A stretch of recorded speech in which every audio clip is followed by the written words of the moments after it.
बिस्मिल्लाहिर्रहमानिर्रहीम। अस्सलामु अलैकुम। Abdul Quddus lecturer in physics आपकी ख़िदमत में ज़ोहान एकेडमी यूट्यूब चैनल में हाज़िर हूँ। तो आज यहाँ पे सिस्टम ऑफ यूनिट्स हैं। सिस्टम ऑफ यूनिट्स डिफिनीशन देख सकते हैं आप। यहाँ डिफिनीशन है कि a complete set of base, derive and supplementary units for measurements of all kinds of physical quantities is called system of units।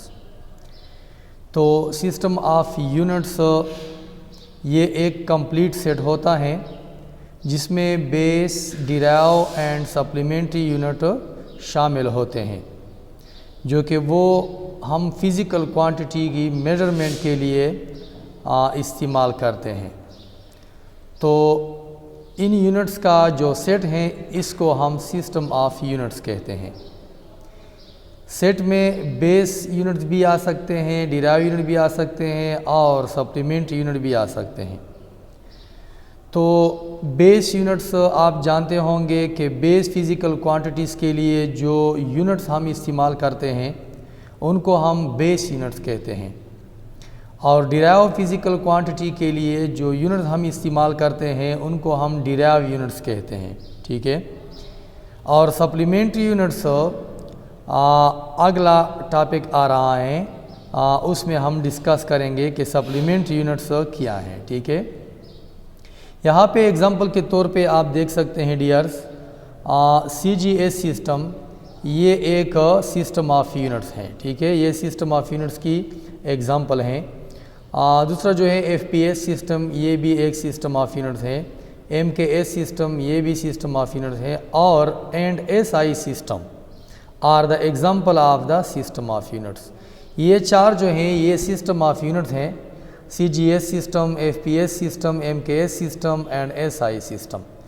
तो ब्रीफली हम डिस्कस करते हैं कि ये सिस्टम जो हैं ये क्या है। ठीक है। यहाँ पे फर्स्ट ऑफ ऑल हम डिस्कस करते हैं MKS सिस्टम। तो डियर आप देख सकते हैं MKS का मतलब क्या है। M का मतलब है मीटर, K का मतलब है किलोग्राम और S का मतलब है सेकंड। यहाँ पे देख सकते हैं MKS stands for metre kilogram second. तो ये MKS सिस्टम जो है, MKS से मुराद है यूनिट्स नेम्स। ठीक है।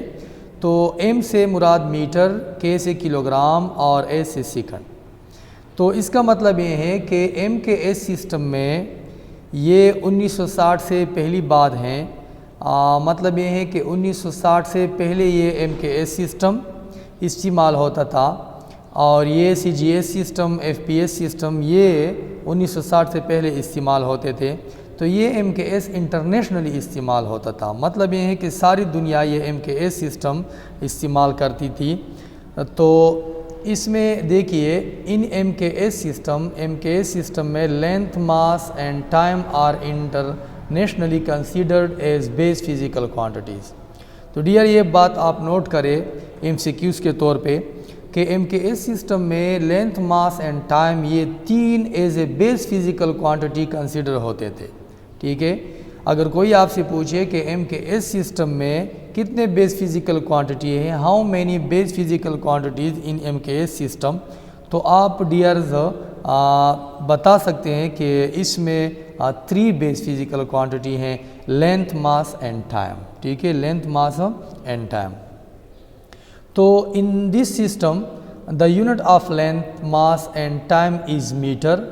लेंथ के लिए हम इस्तेमाल करते हैं मीटर, किलोग्राम किसके लिए, मास के लिए इस्तेमाल करते हैं, एंड सेकंड टाइम के लिए रिस्पेक्टिवली। का मतलब यही है कि लेंथ पहला है, ये पहला जो है लेंथ के लिए मीटर ये पहला इस्तेमाल करते हैं, और मास दूसरा है, दूसरे के लिए किलोग्राम दूसरा इस्तेमाल करते हैं, और टाइम तीसरा है, तीसरे के लिए सेकंड तीसरा इस्तेमाल करते हैं। रिस्पेक्टिवली का मतलब ये है कि बेतरतीब हम इस्तेमाल करते हैं। ठीक है डियर्स। यहाँ पे हमें पता चला कि MKS सिस्टम जो है ये इंटरनेशनली इस्तेमाल होता था, और इसमें as a base physical quantity जो कंसीडर करते थे length, mass and time, 3 base physical quantity इस्तेमाल करते थे। ठीक है, हाँ, तो आजकल आपको शायद पता होगा कि MKS सिस्टम को एक्सटेंड किया है, इससे SI सिस्टम बनाया है, बाद में मैं बताऊंगा। MKS सिस्टम को एक्सटेंड किया है, लेंथ, मास एंड टाइम, ये 3 physical quantity, base physical quantity पहले से मौजूद थे, लेकिन 4 और क्वांटिटी भी इसमें शामिल किए गए हैं। तो इस वजह से इसको एक्सटेंड किया है, ये 4 फिजिकल क्वांटिटी जो हैं, बेस फिजिकल क्वांटिटी। एक तो ये है लेंथ, मास एंड टाइम, और 4 base physical quantity temperature, electric current, amount of substance, intensity of light, luminous intensity, ये शामिल किए गए हैं। ठीक है, इसमें तो डियर यहाँ पे CGS सिस्टम आप देखिए, ये पहले इस्तेमाल होता था 1960 से पहले, तो देख सकते हैं। तो इसमें CGS सिस्टम है, CGS system, CGS stands for centimetre, gram and second, यहाँ पे देख सकते हैं आप। तो CGS stands for centimetre, gram, second. C का मतलब है सेंटीमीटर, G का मतलब है ग्राम, और S का मतलब है सेकंड। ठीक है, तो in CGS system length, mass and time are considered as base physical quantities by French. French आप जानते होंगे, ये फ्रांस वाले जो हैं, ये फ्रेंच है, फ्रांस वाले ये इस्तेमाल करते थे ये CGS सिस्टम 1960 से पहले। तो इसमें base physical quantity length, mass and time consider होते थे। ठीक है, तो ये भी नोट करें कि इसमें भी 3 बेस फिजिकल क्वांटिटी थे, लेंथ, मास एंड टाइम। ठीक है, in this system the unit of length, mass and time इसका सेंटीमीटर cm से जाहिर करते हैं, ग्राम G से जाहिर करते हैं, एंड सेकंड वो ऐसे जाहिर करते हैं रिस्पेक्टिवली। तो आपको पता चला होगा कि लेंथ के लिए हम सेंटीमीटर इस्तेमाल करते थे। ठीक है, मास के लिए ग्राम, और टाइम के लिए सेकंड। ये CGS सिस्टम में फ्रांस वाले इस्तेमाल करते थे। ठीक है, तो यहाँ पे देखिए FPS सिस्टम है डियर। FPS सिस्टम का मतलब क्या है, फुट, पाउंड, सेकंड। ठीक है, तो यहाँ पे देखिए ये FPS stands for foot, pound, second. F का मतलब है फुट, P का मतलब है पाउंड, और S का मतलब है सेकंड। तो in FPS system length, force and time are consider as base physical quantities by British अंग्रेज़ जो हैं, बरतानिया वाले या इंग्लैंड वाले, ये इस्तेमाल करते थे इस सिस्टम को। तो इसमें लेंथ, फोर्स एंड टाइम ये as a base physical quantity consider होते थे। ठीक है, therefore it is also called British engineering system.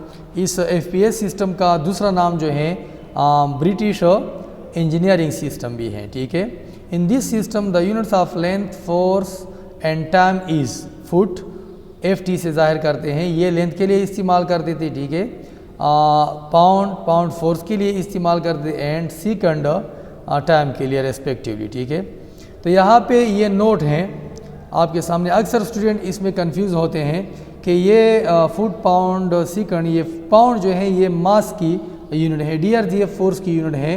असल में ये पाउंड वेट की यूनिट है, लेकिन वेट असल में क्या है डियर, ये फोर्स है। ठीक है, तो हम कहते हैं कि ये फोर्स की यूनिट है।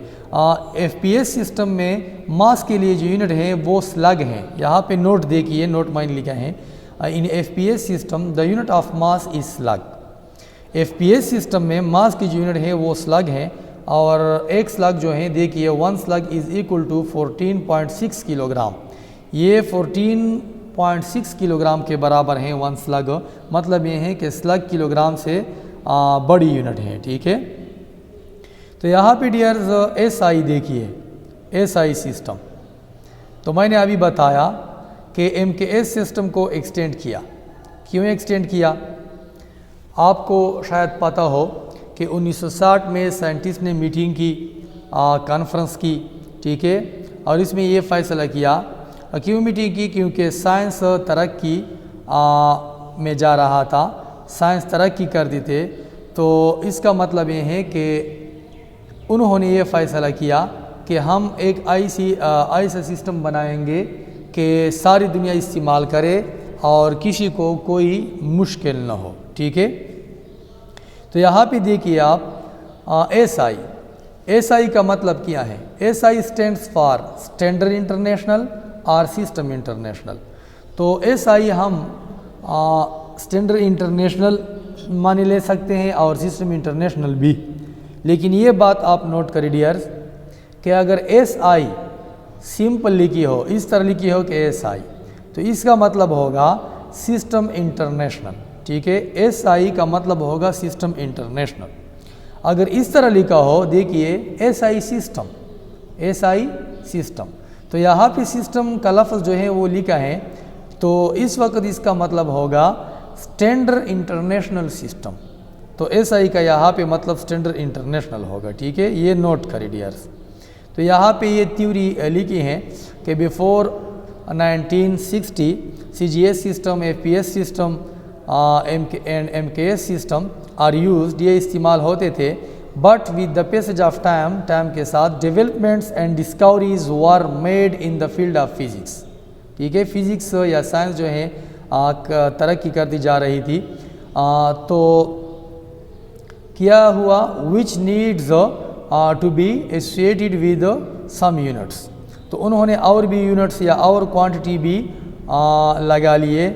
मतलब ये है कि इस सिस्टम को, MKS सिस्टम को एक्सटेंड किया। ठीक है, for this purpose the scientist of the world extended the MKS system to many units.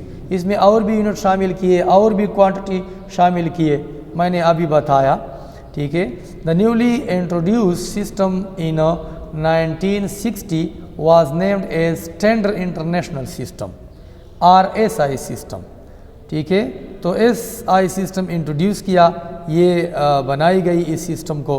ठीक है, तो 4 और क्वांटिटी भी इसमें शामिल किए गए। It is now globally used by the world's scientific community, मतलब ये है कि आजकल ये इस्तेमाल होता है। ठीक है, तो ये नोट करें डियर्स कि MKS सिस्टम को एक्सटेंड किया। किस तरह एक्सटेंड किया? MKS सिस्टम में लेंथ, मास एंड टाइम पहले से मौजूद थी। ये बेस फिजिकल क्वांटिटी लेंथ, मास, टाइम पहले से मौजूद थी, लेकिन temperature, electric current, amount of substance या इंटेंसिटी ऑफ लाइट ये शामिल किए। इंटेंसिटी ऑफ लाइट का जो दूसरा नाम है लुमिनस इंटेंसिटी, ये 4 क्वांटिटी और भी शामिल किए, और इनके लिए यूनिट भी इस्तेमाल होते हैं, बेस यूनिट्स इस्तेमाल करते हैं हम। ठीक है, वो मैंने बताया है। लेंथ के लिए मीटर इस्तेमाल होता है SI सिस्टम में, लेंथ के लिए मीटर हम इस्तेमाल करते हैं लेंथ के लिए। मास के लिए किलोग्राम इस्तेमाल करते हैं, टाइम के लिए सेकंड इस्तेमाल करते हैं। ठीक है, और टेम्परेचर के लिए किलोन इस्तेमाल करते हैं, किल्वन। इलेक्ट्रिक करंट के लिए एम्पियर इस्तेमाल करते हैं एज ए बेस यूनिट। ठीक है, अमाउंट ऑफ सब्सटेंस के लिए मोल इस्तेमाल करते हैं, और लुमिनस इंटेंसिटी या इंटेंसिटी ऑफ लाइट के लिए कैंडेला इस्तेमाल करते हैं। ठीक है, तो यहाँ पे MCQs देख सकते हैं डियर्स आप। The fundamental physical quantities forming the basic of the MKS system are. आपको अभी पता चला होगा कि MKS सिस्टम की जो बुनियाद है, या इसमें जो फंडामेंटल फिजिकल क्वांटिटीज़ हैं, बुनियादी फिजिकल क्वांटिटी हैं, वो कौन कौन से हैं। तो आपको शायद मालूम होगा कि लेंथ, मास एंड टाइम है, लेंथ, मास एंड टाइम। तो MCQs मतलब ये है कि ऑप्शन देख सकते हैं। Option A mass, force and time, B है मास, एनर्जी एंड टाइम, C है फोर्स, वेट एंड टाइम, और D ऑप्शन है मास, लेंथ एंड टाइम। तो ये ऑप्शन D जो है ये करेक्ट हैं। तो यहाँ पे रीज़न भी मैंने दिए हैं, देख सकते हैं। As MKS stands for metre, kilogram, second. ठीक है, in MKS system length, mass and time are internationally considered as base physical quantities. ठीक है, in this system the units of length, mass and time are metre, kilogram and second respectively.